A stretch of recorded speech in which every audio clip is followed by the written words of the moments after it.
let's take a step back in time, shall we? Picture it. What is it? 2018. I'm at an auction, and there's this little red 93 S10 sitting there. I bid, not thinking I could get it as cheap as I got it, and I got it. I won the auction for this nice little 93 S10. I pay for it. I go and start it up, which it was already running at the auction, but I started it up after they've turned it off. Starts right up, runs perfectly fine. It's 5-speed. Everybody enjoys a nice 5-speed. I leave the auction, and it tears the tires off. Has that much power. Get it all the way home, drives perfect. I mess around with it, needs tires, so I didn't really want to drive it too much. So I messed around with it, trying to buff out the paint that no longer has clear coat, so it's kind of pointless to buff out. Trying to make it look nice. All these plans. And then one day, you go to start it, and you get curious about this right here. It's called the AC. So this running, you put on your AC. Just curious if it works. And a great big fireball comes out through the throttle body. And there, folks, starts all the gremlins. It was like the ball from hell that opened up a portal in this vehicle where all the gremlins decided to come out and play. Well, picture it many activities later, and come to find out it was a distributor.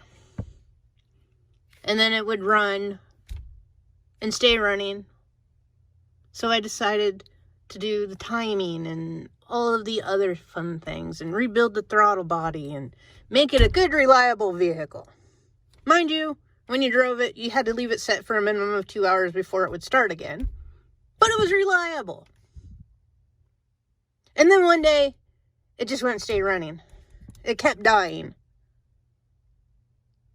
And then you figured out it was the fuel pump. The fuel tank was shot. And there was so many patches in the frickin' fuel line that it was sucking air. So you redid the whole entire fuel system in it. Runs perfect. Never better. Runs like a top. Like brand new off of the factory line. And then one day, driving home, maybe 6 months after doing all that, it just dies on you. For no apparent reason. And this continues to be an ongoing theme where it just randomly dies. And then it sat. Because I just needed time away from it to figure out where these gremlins are coming from. Then, a couple days ago, I decided to work on it. It was nice out. And I changed out the ECM, as you saw in my previous video. And it was the same result. I had no fire now. Before, I had fire. As you recall, before it wouldn't start at all, and before I changed out the cap and the distributor, or cap and rotor on the distributor, because it got burnt, it had fire. It would start up, but it would automatically die. Then I changed out those two things, and then I had no fire. Which is very bizarre. So I changed out the ECM. Thinking it may have been the ECM causing an issue. Fuel pump kicks on. All of that. Distributor was, mind you, the distributor was replaced in 2019. And this thing doesn't have very many miles on it from me driving it because, well, every time you turn around, a gremlin would come out. Well, if I was an intelligent person, I would have checked the distributor, the cap rotor. I did check the plugs and wires, though. But I would have checked the distributor button and cap. And I would have noticed those were burnt. I would have started my diagnosis there. But there's just been so many gremlins in this thing, it's crazy. Well, since the ECM didn't fix my issue, I got it. No fire. No start, no fire. So, that led me to this thing. So I thought, well, maybe I'll just change it out, because maybe from the distributor, or the cap and rotor being burnt from the one plug loosening and so on, that maybe this got too hot. So when I went to take it off, I noticed I took off one plug off the harness. I took off the other plug off the harness. I took it apart. I put the new one on, and whenever I was putting the harness back on, I realized I plugged in 3. I think one of them worked their way loose. Or something. Something happened with this other harness, which is the one, it would be these two here. I don't remember pulling that off. I don't think it locks on with this one. It could. So I changed that out, and it fired. It started. It ran like crap. It sounded absolutely horrible. Then it evened out, and it ran smooth. Very bizarre. Drove it around, didn't die. You will see this, all of this in the next video.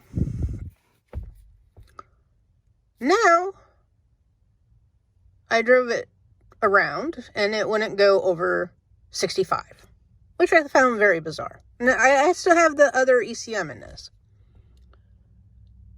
And then last night on my way home, it ended up being a high idle. Like, I was in 5th gear, didn't have to put my foot on an accelerator, and I was doing 50 miles an hour. I started it up today. And it was kind of a long start.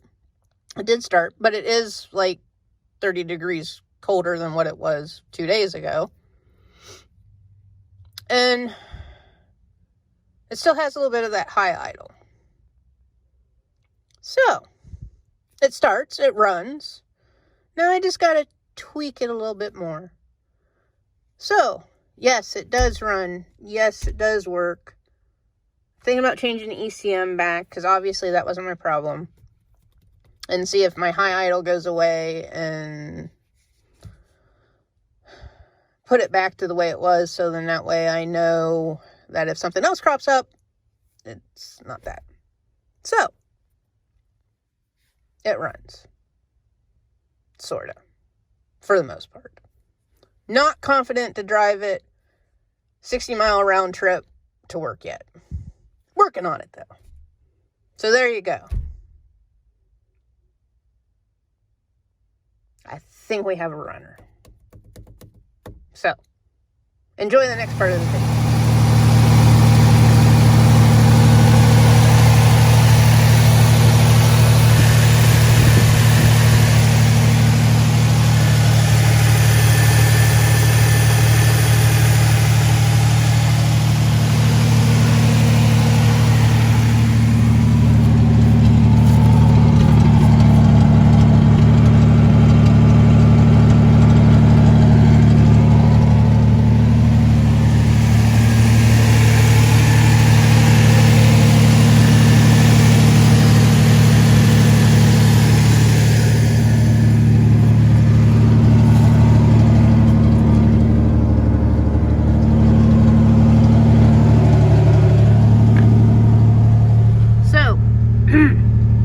To jump it, no fire. I kind of went through things again because, as you recall from one of my previous videos, the cap and rotor were burnt on it. See, that's kind of burnt pretty good. So the thought was maybe this ignition control module heated up and created issues. So on this, I pulled this harness off, and this harness was a pain in the ass. When I went to put it back on, I realized that I don't think I did not remove this harness unless it clips together. So I'm wondering if my problem was this harness, the clip on it broke and it was working its way loose, or some other thing. Anyway, so I replaced this. Hey, it runs. Obviously the ECM and the EEPROM and stuff, that switch works fine. So there's no issue there. So I will keep the old ECM. It started to run really rough whenever it first started up. As you can see, it all smoothed out. So I think that was my problem.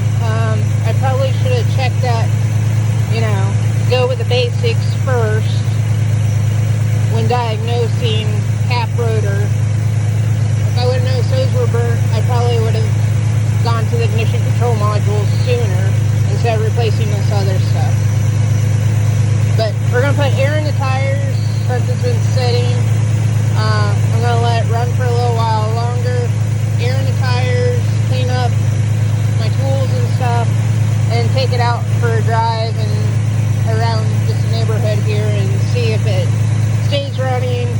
Because I did have the issue before where it would run fine, you drive it for a little bit, and then it would just die.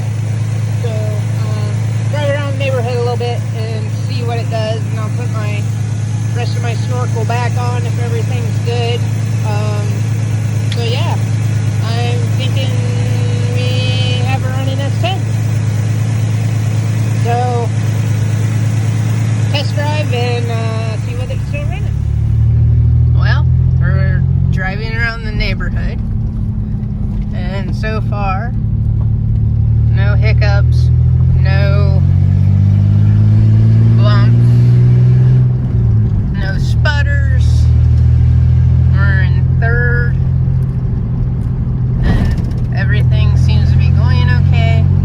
Brakes sound absolutely horrible from setting, and they need to be replaced anyway, because the passenger side front would always lock up.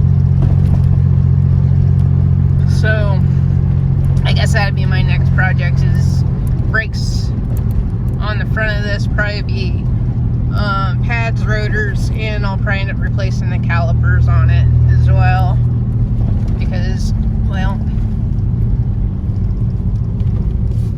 like I said, they were sticking pretty good before, and I think those are pretty well shot. So I don't know, I think we're pretty good here. I mean, don't got no, excuse my fingers, don't got no check engine lights. Like I said, brakes sound absolutely horrible. Of course, we're grinding off rust and everything else here.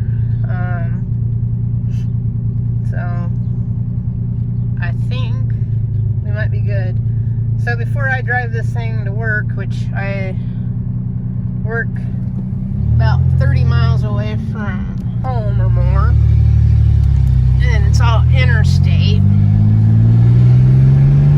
before I take this thing any distance like that, I think I'll just keep kind of driving it around to make sure that everything works okay.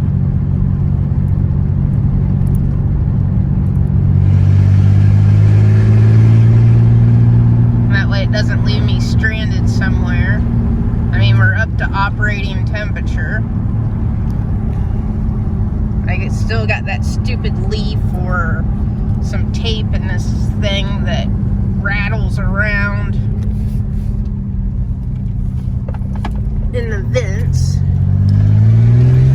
which is something that I haven't messed with because, well, I had other things to contend with. So, like I said, we seem to be doing pretty good here.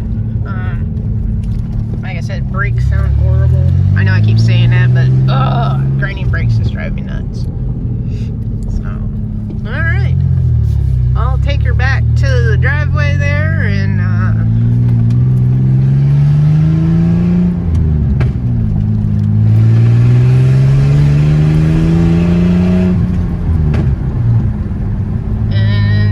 park her for the evening, let it run a little bit more. See, make sure that it still idles fine, and that had a nice even idle, and I think we'll call this good. So then my next videos with this will be fun stuff, hopefully. Well, besides brakes isn't fun. So I have some ideas for the exhaust on it that I want to do. That's kind of ridiculous, but it'll be fun. And then I also want to I'll have to get different tires for it for winter because, well, this thing, these tires are pretty well balled. So I'll either get another set of tires for these rims, or I have a set of swirls and a couple others that I can use to put some snow tires on if this thing stays running. So I think I'm gonna call this one good. Well, check back soon for some new S10 content. Have a good one.